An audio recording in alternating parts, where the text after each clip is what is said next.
ये कहानी शुरू होती है आजादी के कुछ सालों बाद, जब एक नया देश खुद को तलाश रहा था। उसी वक्त एक नेता सामने आए, डॉक्टर श्यामा प्रसाद मुखर्जी, कांग्रेस के एक प्रभावशाली मंत्री, पर विचारों से स्वतंत्र। उन्होंने महसूस किया कि भारत को सिर्फ एक पार्टी का राज नहीं चाहिए, बल्कि एक विकल्प चाहिए, एक राष्ट्रवादी सोच के साथ। पर मुश्किलें बहुत थीं। कांग्रेस पूरे देश पर छाई हुई थी, जनसंघ गिने चुने राज्यों में थी, और उनके पास न संसाधन थे न चेहरे। लेकिन फिर भी एक आग थी, भारत माता के सम्मान की, संस्कृति के पुनर्जागरण की, एक ऐसे भारत की कल्पना की जो केवल सत्ता नहीं, संस्कारों से चलता हो।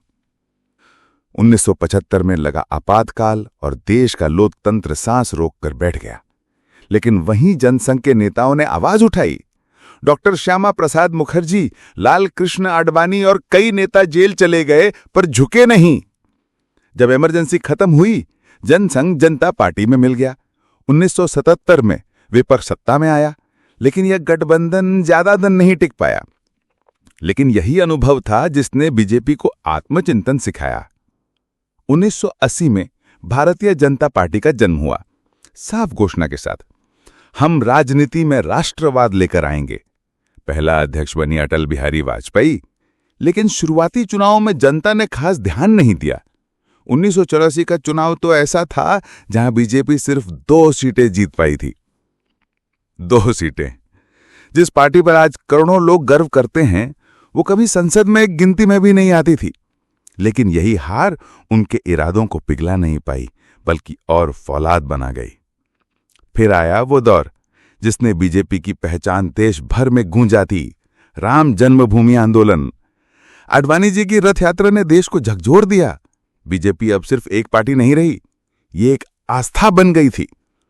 1991 तक बीजेपी संसद में 120 प्लस सीटों के साथ एक गंभीर दावेदार बन चुकी थी। कांग्रेस का किला दरक रहा था, बीजेपी का पथ और स्पष्ट हो रहा था। लेकिन राजनीतिक हिंसा और विवादों ने देश को बांट भी दिया। बीजेपी को हिंदुत्व पार्टी कहकर बदनाम किया गया, पर लाख विरोधों के बावजूद उनका कद बढ़ता रहा। फिर आया वो वक्त जब बीजेपी ने पहली बार पूर्ण सत्ता को छुआ। 1998 में एनडीए गठबंधन के साथ अटल जी प्रधानमंत्री बने। उनका नेतृत्व दूरदर्शी था। परमाणु परीक्षण, दिल्ली मेट्रो, भारत पाक बस यात्रा। बीजेपी अब एक राष्ट्रीय कद की पार्टी थी। लेकिन 2004 में कांग्रेस फिर वापस आ गई। कई लोगों ने कहा बीजेपी खत्म हो गई, पर बीजेपी कभी हार नहीं मानती।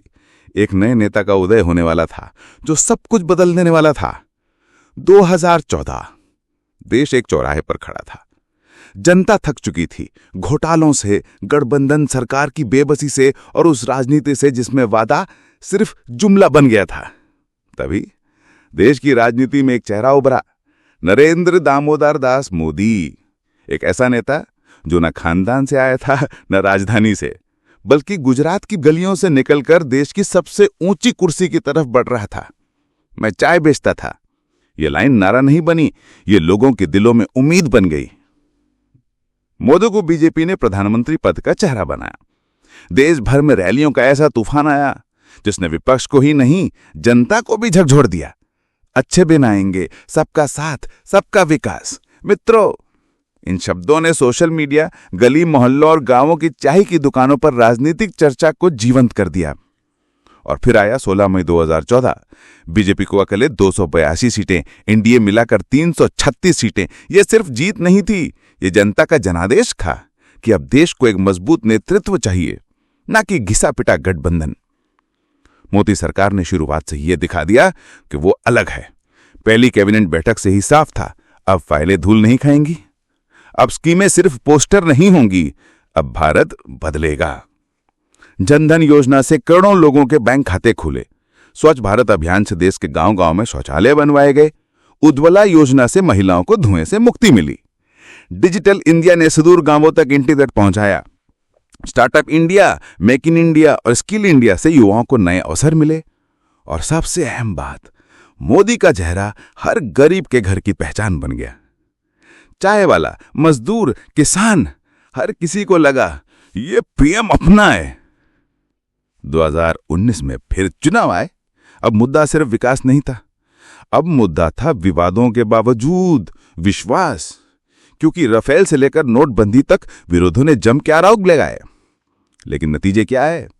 बीजेपी 303 सीटें, एनडीए 335 सीटें और कांग्रेस सिर्फ 52। अब यह तय हो गया कि बीजेपी सिर्फ एक चुनावी मशीन नहीं है, बल्कि जनता की पहली पसंद है। 2019 के बाद बीजेपी सरकार ने वो फैसले लिए जिनके बारे में कई सरकारें सपना देखने से भी डरती थीं। अनुच्छेद 370 हटाया गया। जम्मू और कश्मीर अब एक सामान्य राज्य बना। एक संविधान, एक झंडा, एक राष्ट्र। 3 तलाक पर रोक, मुस्लिम महिलाओं को मिला न्याय। CAA लागू किया गया, शरणार्थियों को नागरिकता का अधिकार मिला। और सबसे बड़ा, अयोध्या में राम मंदिर निर्माण की नींव। वो सपना जो दशकों से अधूरा था, बीजेपी ने उसे सच दिखा दिया। बीजेपी की ताकत सिर्फ दिल्ली में नहीं है, उसकी असली ताकत है उसका जमीनी नेटवर्क। पन्ना प्रमुख, मोदी सेना, IT सेल, RSS की विचारधारा, हर विधानसभा, हर पंचायत, हर गांव में वहां बीजेपी का कोई ना कोई कार्यकर्ता मौजूद होता है। यही कारण है कि बीजेपी चुनाव हार भी जाए तो उसकी पकड़ समाज में बनी रहती है। जहां भागी पार्टियां पुराने तरीकों पर चलती रहीं, वहां बीजेपी ने टेक्नोलॉजी का सबसे बेहतरीन इस्तेमाल किया। ट्विटर, फेसबुक, इंस्टाग्राम से लेकर व्हाट्सएप तक हर जगह बीजेपी की मौजूदगी थी। AI, डेटा एनालिटिक्स से लेकर हर सीट पर टारगेटिंग। मोदी का भाषण लाइव नहीं, एक्सपीरियंस बन गया था। अब सवाल यह है, क्या बीजेपी अब अजेय बन चुकी है? विपक्ष बिखरा हुआ है, नेतृत्व की कमी है और जनता का भरोसा आज भी बीजेपी पर बरकरार है। मोदी अब सिर्फ नेता नहीं रहे, वो ब्रांड बन चुके हैं। बीजेपी की कहानी एक पार्टी की नहीं है, ये उस सोच की कहानी है जो भारत को मात्र एक देश नहीं बल्कि एक परिवार मानती है। कभी 2 सीट से शुरू हुई ये यात्रा अब सबसे बड़े लोकतंत्र की सबसे बड़ी ताकत बन चुकी है और इसका अंत शायद कभी नहीं होगा, क्योंकि जहां विचार होता है वहां परिवर्तन होता है और बीजेपी केवल सत्ता नहीं, एक विचार है, एक संस्कार है, एक संकल्प है। तो अगली बार जब आप वोट दें, सोचिएगा आप सिर्फ पार्टी को नहीं, देश के भविष्य को चुन रहे होते हैं।